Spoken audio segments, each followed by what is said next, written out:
नमस्कार, मैं Ravindra Kumar, lecturer political science, government senior secondary school Jatlana, Yamunanagar. 9th class का सामाजिक विज्ञान की पुस्तक अर्थशास्त्र और राजनीति विज्ञान का अध्याय 3 हमने शुरू किया है, जिसका नाम है चुनावी राजनीति। 3 भागों में बांटकर हम इस चैप्टर को कर रहे हैं। पहले भाग में हमने आपको चुनाव के बारे में बताया है और चुनाव के प्रकार भी बताए हैं कि आम चुनाव, मध्यावधि चुनाव और उपचुनाव किसे कहते हैं। आज के इस भाग में हम चुनाव के चरण आपको बताएंगे कि भारत में जो चुनाव होते हैं वो कुछ चरणों में होते हैं, कुछ स्टेप्स में होते हैं। आप जो चुनाव का हिस्सा देखते हैं वो एक बीच वाला स्टेप है। उसमें आप देखते हैं कि उम्मीदवार घर घर जाते हैं और लोगों से वोट मांगते हैं, उसको हम चुनाव प्रचार कहते हैं। और लास्ट में अगर आपने देखा है, बहुत सारे बच्चे देखते हैं तो वोटों की गिनती होती है, उसमें मतगणना कहते हैं और उस दिन वोटों को गिना जाता है और जिस उम्मीदवार को सबसे ज़्यादा वोट डलते हैं उसको हम विजयी घोषित कर देते हैं। और फिर उसके जो समर्थक होते हैं बाजे और ढोल के साथ उसका स्वागत करते हैं और खुशियाँ मनाते हैं। लेकिन जो चुनाव प्रक्रिया है वो चुनाव प्रचार से शुरू नहीं होती है, बल्कि उसके बहुत सारे चरण होते हैं। तो आज के इस क्वेश्चन में हमने आपको ये बताने की कोशिश की है कि वो चरण कौन कौन सी। सभी बच्चों से मेरा निवेदन है कि इस वीडियो को ध्यान से देखें और शुरू से लेकर अंत तक देखें, ताकि आप उन चरणों को समझ सकें। क्योंकि जैसे जैसे आप बड़े होंगे तो आप, क्योंकि ये माना जाता है कि जो आज के बच्चे हैं वो कल के राजनेता है, तो आप में से कोई बनेगा तो उसको ये पता होना चाहिए कि भारत में चुनाव होती कैसी है। तो इसलिए सभी बच्चे इस वाले भाग को जो हम आज कराने जा रहे हैं ध्यान से देखना है, सुनना है और शुरू से लेकर अंत तक देखना है। तो आइए करते हैं कक्षा 9 की पुस्तक अर्थशास्त्र और राजनीति विज्ञान का अध्याय 3 और अध्याय का नाम है चुनावी राजनीति। भाग 2 आज हम इसका करेंगे और इस भाग 2 में हम भारत में चुनाव के कुछ चरण होते हैं। हमारे यहाँ पर जो चुनाव होता है वो चरणों में होता है। तो इस भाग में हमने वो चरण बताए हैं कि सबसे पहले जो चुनाव, जब भी चुनाव होने होते हैं तो सबसे पहले क्या होता है, उसके बाद क्या होता है और अंत में क्या होता है। तो चुनाव के चरण आज हम करेंगे। पहला है चुनाव के जो चरण का जो सबसे पहले काम होता है वो है चुनाव क्षेत्र का निर्धारण। चुनाव क्षेत्र क्या होता है कि आप सभी को जानना बहुत जरूरी है। तो चुनाव क्षेत्र का निर्धारण कैसे होता है, चुनाव क्षेत्र क्या होता है, आइए जान लेते हैं। आपने सुना होगा कि पूरे हरियाणा से 90 एमएलए या विधायक चुने जाते हैं। हमारे पूरे हरियाणा से जो हमारी विधानसभा है उसमें 90 एमएलए। क्या आपने कभी सोचा है कि ऐसा कैसे होता है, कैसे पूरे हरियाणा से कैसे 90 एमएलए चुने जाते हैं या विधायक चुने जाते हैं, वो कैसे चुने जाते हैं? क्या हरियाणा का हर व्यक्ति सभी 90 विधायकों को वोट देता है? तो हम कहेंगे कि जो सभी के सभी जो व्यक्ति हैं वो 90 के 90 विधायकों को वोट नहीं देते हैं, बल्कि एक खास विधायक को वोट देते हैं। एक खास क्षेत्र में जो लोग खड़े होते हैं विधायक के लिए, उनको वोट देते हैं।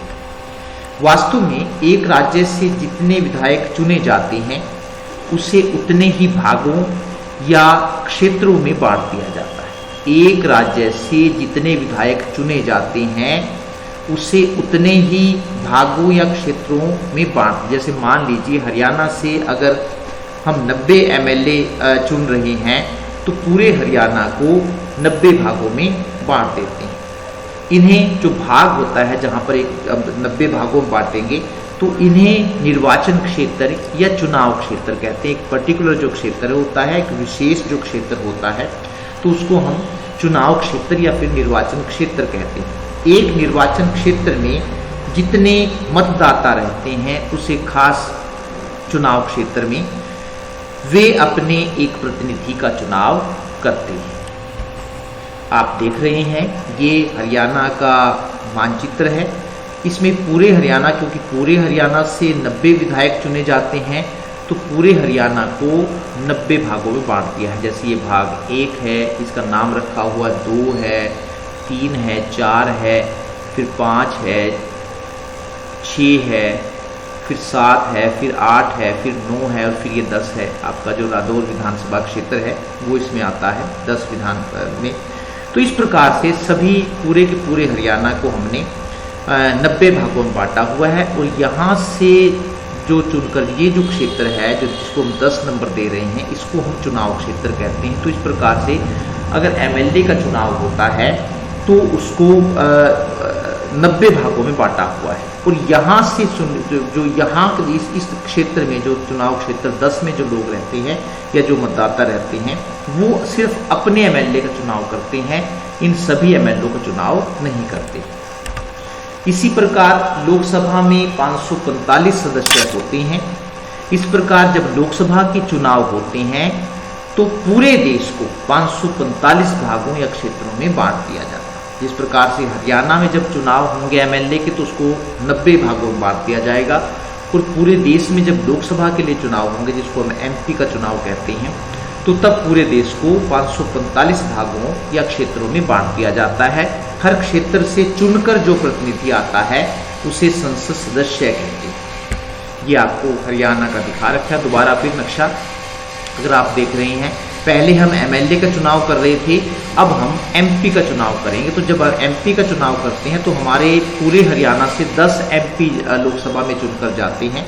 तो जब एमपी का चुनाव होता है तो तब हम हरियाणा को 10 भागों में बांट देते हैं। जैसे ये नंबर 1 पर अम्बाला है, एससी के लिए रिजर्व किया गया है, कुरुक्षेत्र है, करनाल है, फिर सिरसा है, फिर हिसार है, सोनीपत है, रोहतक, भिवानी, महेंद्रगढ़ इकट्ठा है। ये पूरा पूरा यहाँ अब ये लोकसभा का चुनाव हो रहा है। ये गुड़गांव है और 10 जो है वो फरीदाबाद है। तो इस प्रकार से हम तब हरियाणा को 10 लोकसभा चुनाव क्षेत्रों में बांट देते हैं। पंचायतों के चुनाव में भी यही तरीका अपनाया। जब आपने देखा होगा गांव में जब पंचायतों के चुनाव होते हैं तब भी हम पूरे गांव को, तो पंचायतों के चुनाव में भी यही तरीका अपनाया जाता है।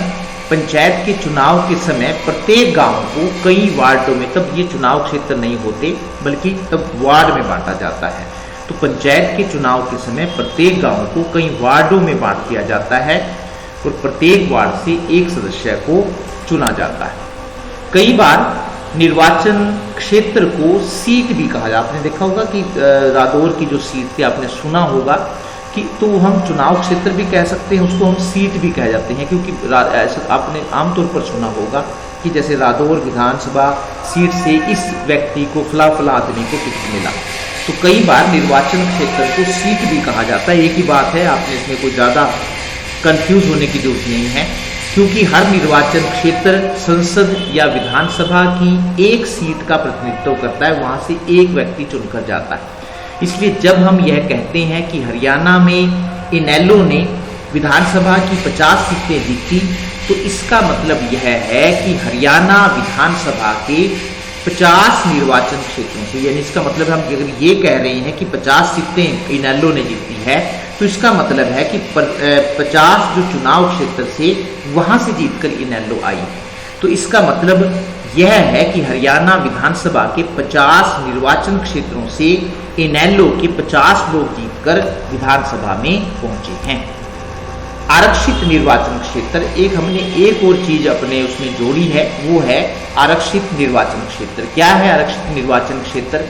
हमारे संविधान निर्माताओं को इस बात की भी चिंता थी कि खुले चुनावी मुकाबले में कमजोर वर्ग के लोग लोकसभा और विधानसभा में नहीं पहुंच पाए। ये जब शुरू में संविधान बन रहा था तो इस बात की भी चिंता थी कि जो पैसे वाले हैं वो अपने पैसे के बल पर चुनाव जीत जाएंगे, लेकिन अनुसूचित जातियों और अनुसूचित जनजातियों के जो लोग हैं जिनके पास पैसा नहीं है या जो आर्थिक रूप से, सामाजिक रूप से और राजनीतिक रूप से कमजोर हैं, वो इस चुनावी मुकाबले में पीछे रह जाएंगे।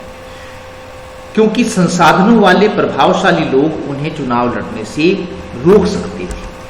अगर ऐसा होता तो संसद और विधानसभाओं में जनसंख्या के एक बड़े हिस्से की आवाज नहीं पहुंच पाती, क्योंकि पैसे वाले अपने पैसे के बल पर चुनाव जीत जाते और जो सामाजिक आर्थिक रूप से कमजोर वर्ग हैं वो वहां पर नहीं पहुंच पाते, जिसके कारण उनकी आवाज भी संसद या फिर विधानसभा में नहीं पहुंच पाती। इसलिए हमारे संविधान निर्माताओं ने कमजोर वर्गों के लिए आरक्षित निर्वाचन क्षेत्र की बात सोची। इसलिए कुछ चुनाव क्षेत्र अनुसूचित जातियों और अनुसूचित जनजातियों के लिए आरक्षित कर दिए गए। इसका मतलब है कि जो क्षेत्र एससी के लिए या फिर एसटी के लिए आरक्षित है, वहां से सिर्फ उसी जाति या फिर उसी वर्ग का व्यक्ति चुनाव लड़ सकता है।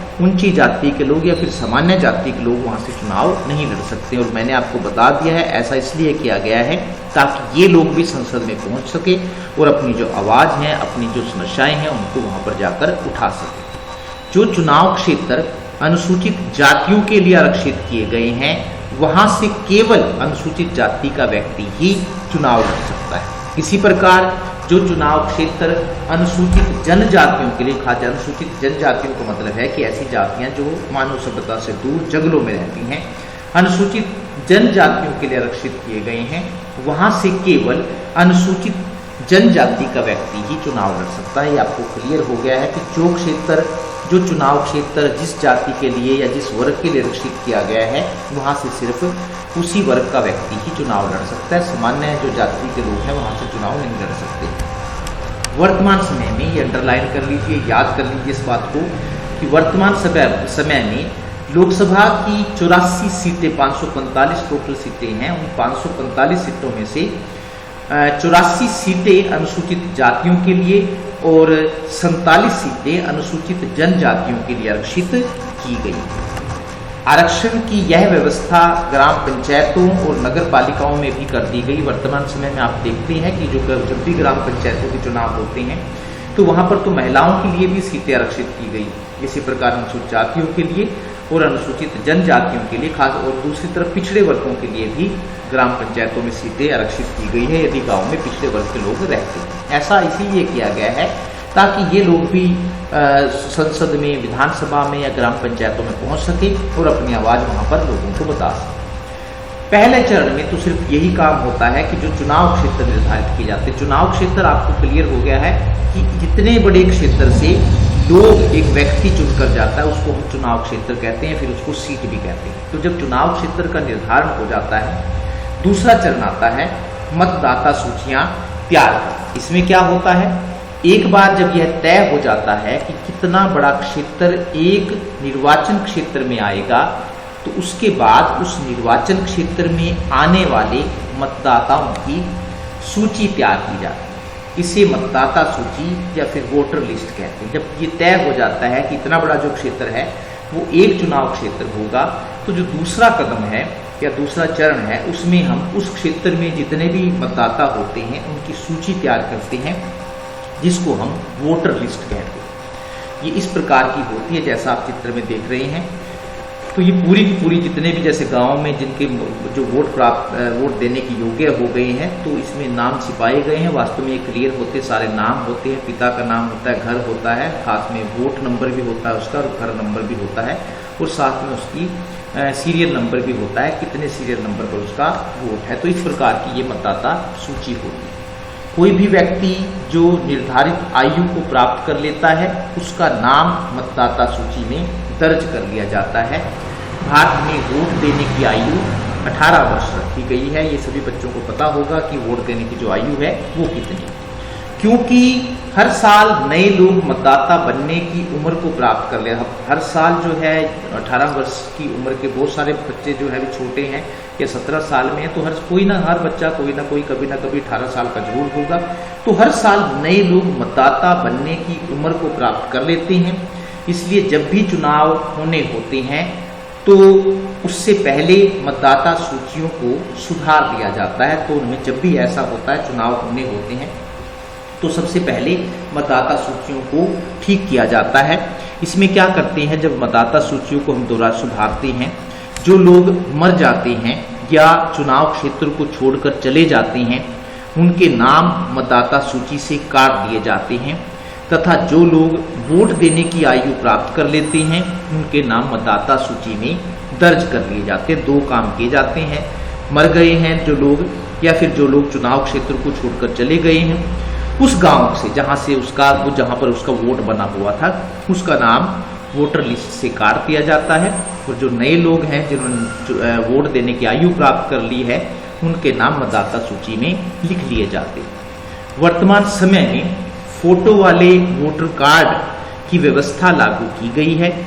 वोट देने जाते समय मतदाता को यह वोटर कार्ड साथ लेकर जाना होता है ताकि कोई भी दूसरे का वोट ना डाल सके। इस प्रकार का कार्ड ये आपको मिलता है वर्तमान समय में, रंगीन टाइप का है ये, और पहले पर उसके जानकारी लिखी होती है और दूसरे पर उसका पता और दूसरी बातें लिखी होती है। तो वर्तमान समय में ये वोटर कार्ड अब जरूरी कर दिया है। अगर आप वोट डालने जा रहे हैं तो वोटर कार्ड आपको लेकर जाना पड़ेगा। तीसरा चरण जो है, जब मतदाता सूची बन जाती है, तीसरे चरण में जो है वो होती है चुनाव की तारीख की घोषणा। सबसे पहले हमने चुनाव क्षेत्र निर्धारित करते हैं, फिर उस चुनाव क्षेत्र में जितने मतदाता होते हैं उनकी वोटर लिस्ट बनाते हैं और तीसरे चरण में चुनाव की तारीख की घोषणा। जब भी चुनाव करवाने होते हैं, जब भी मतलब 5 साल का किसी विधानसभा है या फिर लोकसभा है, उसका 5 साल का कार्यकाल होता है और जब उसका 5 साल का कार्यकाल पूरा होने को होता है उससे पहले चुनाव करवाए जाते हैं ताकि नई जो लोकसभा और विधानसभा है वो समय पर गठित की जा सके। तो जब भी चुनाव करवाने होते हैं तो चुनाव आयोग उस तारीख की घोषणा करता है जिस तारीख को चुनाव होने होते। चुनाव आयोग पहले से बताता है 1-2 महीने पहले कि किस तारीख को चुनाव होते। इसके साथ ही चुनाव आयोग नामांकन पत्र दाखिल करने, नाम वापस लेने, नामांकन पत्रों की जांच करने आदि तारीखों की भी घोषणा, सिर्फ यही घोषणा नहीं करता है कि चुनाव किस तारीख को होंगे, उससे पहले भी कई चरण होते हैं चुनाव की तारीख से पहले भी, और वो ये भी बताता है चुनाव आयोग कि किस तारीख को नामांकन पत्र भरे जाएंगे, नॉमिनेशन फार्म भरे जाएंगे। जब भी जो व्यक्ति चुनाव लड़ना चाहते हैं उनको एक फार्म भरना पड़ता है जिसको नामांकन पत्र, जैसे मान लीजिए जब आप स्कूल में दाखिला लेने जाते हैं तो आपका दाखिला फार्म भरवाया जाता है जिसको एडमिशन फार्म कहते हैं, जिस पर आपकी सारी सूचना लिखी जाती है। इसी प्रकार जो व्यक्ति चुनाव लड़ना चाहता है उसे भी एक फार्म भरना पड़ता है जिसको नामांकन पत्र या फिर अंग्रेजी में नॉमिनेशन फार्म कहते हैं। उसके बाद नाम वापस लेने, कई बार क्या होता है कि लोग नामांकन पत्र तो भर देते हैं लेकिन बाद में वो सोचते हैं कि चुनाव लड़ना उनके बस की नहीं है, तो नाम वापस लेने का भी टाइम दिया जाता है। तो उस तारीख की भी घोषणा की जाती है कि व्यक्ति कब तक नाम वापस ले सकता है अपना। और फिर एक तारीख ये भी होती है जब नाम भी वापस हो जाते हैं कि नामांकन पत्रों की जांच कब की जाए। उसमें ये देखा जाता है कि जो उम्मीदवार ने फार्म भरा है उसमें जो जानकारी दी है नामांकन फार्म में वो सही है या फिर गलत आदि। तो ये सारी की सारी किस तारीख को नामांकन, किस तारीख तक नामांकन पत्र भरे जाएंगे, किस तारीख तक नाम वापस लिए जा सकते हैं और किस तारीख को नामांकन पत्रों की जांच की जाएगी, ये सारी घोषणाएं चुनाव आयोग चुनाव की तारीख के साथ साथ करता है। और तीसरा स्टेप है उम्मीदवारों का नामांकन। अब जो हमने नेक्स्ट वाला जो स्टेप है उसके बाद जब चुनाव की तारीख की घोषणा हो जाती है तो अगला जो चरण आता है वो है उम्मीदवारों का नामांकन। भारत में अपराधियों को छोड़कर बाकी सभी नागरिकों को चुनाव लड़ने की छूट दी गई। सिर्फ अपराधी और वो भी एक खास किस्म के अपराधी, तो उनको चुनाव लड़ने पर रोक है, बाकी कोई भी नागरिक चुनाव लड़ सकता। लेकिन चुनाव में उम्मीदवार बनने के लिए कम से कम आयु है वो 25 वर्ष होनी चाहिए। आपने इसको अंडरलाइन कर लेना है, याद कर लेना है कि भारत में लोकसभा और विधानसभा का चुनाव लड़ने के लिए कम से कम जो आयु है वो 25 वर्ष होनी चाहिए। जब भी चुनाव होने होते हैं उससे पहले हर राजनीतिक दल अपने उम्मीदवारों की घोषणा करता है। तो जब चुनाव होने होते तो वो बताया जाता है कि किस चुनाव क्षेत्र से उसका कौन सा उम्मीदवार, जैसे मान लीजिए चुनाव होने हो रहे हैं हरियाणा की, अगर हम बात करें कि 90 विधानसभा क्षेत्र हैं तो कांग्रेस घोषणा करेगी कि उसके किस चुनाव क्षेत्र से कौन व्यक्ति खड़ा होगा। तो जब भी चुनाव होने होते हैं उससे पहले हर राजनीतिक दल अपने उम्मीदवारों की घोषणा करता है। आम बोलचाल की भाषा में इसे टिकट देना कहते हैं कि भाई इस विधानसभा क्षेत्र से या इस लोकसभा क्षेत्र से इस व्यक्ति को टिकट मिला है। तो उसको वैसे हम उसको कहते हैं घोषणा करना, लेकिन इसको टिकट देना कहते हैं। चुनाव लड़ने वाले हर उम्मीदवार को एक फार्म भरना होता है जिसे नामांकन पत्र या फिर नॉमिनेशन फार्म कहते हैं। इसके साथ ही उसे जमानत के रूप में कुछ राशि भी जमा करवानी पड़ती है चुनाव लड़ने के लिए, चाहे लोकसभा का है विधानसभा का है। अगर आप चुनाव लड़ना चाहते हैं तो आपको जमानत के रूप में कोई राशि भी जमा करवानी पड़ती है जो अलग अलग है। नामांकन पत्र में हर उम्मीदवार को अपने बारे में कई प्रकार की जानकारी देनी होती है। तो जब नामांकन पत्र भरते हैं तो उसमें कई प्रकार की जानकारियां होती हैं जो उम्मीदवार को देनी होती है। इस प्रकार का चित्र आप देख रहे हैं, ये नामांकन फार्म होता है। तो जो भी इलेक्शन होता है, चाहे वो ग्राम पंचायत का है, चाहे वो लोकसभा का है, चाहे फिर वो विधानसभा का है, तो उसे एक फार्म भरना होता है। इसमें क्या क्या जानकारियां देनी होती है? उम्मीदवार के खिलाफ अदालतों में चल रहे आपराधिक मामले, तो ये पहले तो ये बताना पड़ता है कि उसके खिलाफ देश की किसी अदालत में कोई आपराधिक मामला तो नहीं चल रहा है। दूसरा, उम्मीदवार और उसके परिवार के सदस्यों की संपत्ति और देनदारियों का ब्यौरा, कि उम्मीदवार के जो परिवार है किस किस सदस्य के पास कितनी कितनी संपत्ति है और कितना किसी व्यक्ति ने देनदारियां उस पर, कितना दूसरों को कर्जा लिया हुआ उसने। उम्मीदवार की शैक्षिक योग्यता ये भी बताना पड़ता है, हालांकि शैक्षिक योग्यता जरूरी नहीं है लेकिन फिर भी शैक्षिक योग्यता भी रखी हुई है और भी ये बताया जाता है कि उसकी शैक्षिक योग्यता या पढ़ाई लिखाई कितनी की है उसने। इसके बाद इस जानकारी को समाचार पत्रों में, जो भी उम्मीदवार जानकारी देते हैं अपने नामांकन पत्रों में, उस जानकारी को समाचार पत्रों में प्रकाशित कर दिया जाता है ताकि मतदाता जो वोट देने वाले हैं उम्मीदवारों द्वारा खुद के बारे में दी गई जानकारी के आधार पर फैसला ले सके। इससे मतदाता को पता लग जाता है कि किस उम्मीदवार के पास कितनी संपत्ति है और ये जानकारी जो है उम्मीदवार को बिल्कुल सही देनी होती है। उम्मीदवारों के लिए शिक्षा की योग्यता क्यों नहीं रखी गई? ये आमतौर पर प्रश्न पैदा होता है कि हमारे यहाँ पर लोकसभा और विधानसभा का सदस्य बनने के लिए कोई शैक्षिक योग्यता नहीं रखी गई है, पढ़ाई लिखाई होना जरूरी है। तो बहुत सारे लोगों के दिमाग में ये प्रश्न होता है कि एक छोटा सा चपरासी लगने के लिए भी शिक्षा का होना जरूरी है। तो जो व्यक्ति देश के बारे में निर्णय लेगा, लोगों की समस्याओं को संसद में उठाएगा, उसके लिए शैक्षिक योग्यता क्यों नहीं रखी गई है, शिक्षा की योग्यता क्यों नहीं रखी गई है? तो इस प्रश्न का जो जवाब है वो भी इस भाग में देने की कोशिश की गई है। संविधान में लोकसभा और विधानसभा का चुनाव लड़ने के लिए कोई शैक्षिक योग्यता नहीं रखी गई है, पढ़ाई लिखाई की कोई योग्यता नहीं रखी गई। प्रायः यह प्रश्न किया जाता है कि कोई भी नौकरी प्राप्त करने के लिए किसी न किसी प्रकार की शैक्षिक योग्यता का होना बहुत जरूरी है। फिर सांसद या विधायक बनने के लिए कोई शैक्षिक योग्यता क्यों नहीं रखी गई, ये प्रश्न पूछा जाता है। इस बारे में यह तर्क दिया जाता है कि सभी काम सिर्फ शैक्षिक योग्यता के आधार पर नहीं होते।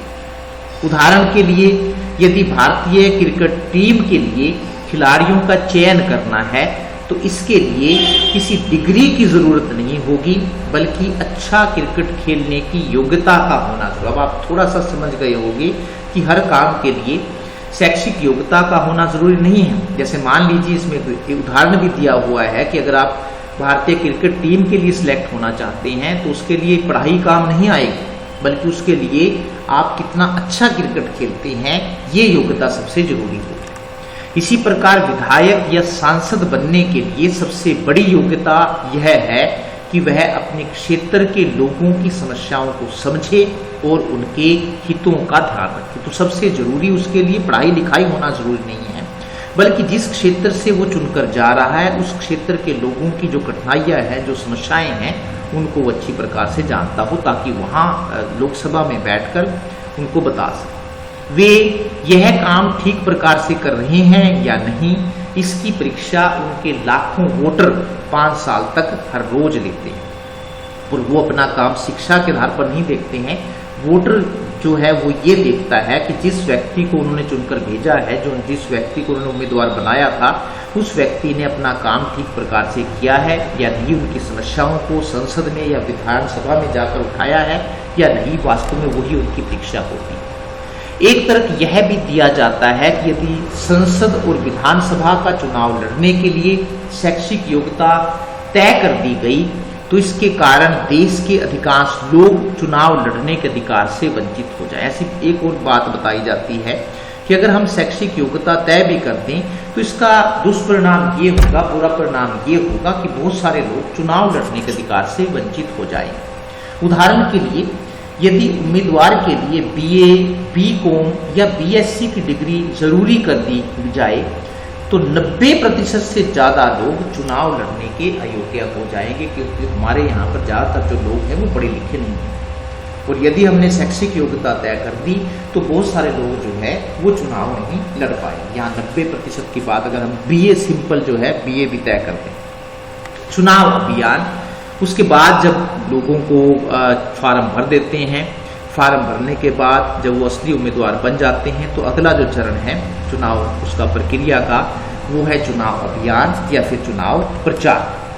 कौन सा उम्मीदवार दूसरों से अच्छा है, कौन सी पार्टी अच्छी सरकार देगी, किसकी नीतियां अच्छी है, इन सब के बारे में लोगों को अपनी पसंद जाहिर करने का मौका मिलना चाहिए। तो ये उनको पता होना चाहिए। जब हर पार्टी ने अपने अपने उम्मीदवार खड़े कर दिए हैं, कई पार्टी, हमारे यहाँ पर बहुत सारी पार्टियां जिसको हम कहते हैं, तो हमारे यहाँ पर बहुदलीय प्रणाली है, तो इस बहुदलीय प्रणाली में बहुत सारे लोग चुनाव में खड़े होते हैं।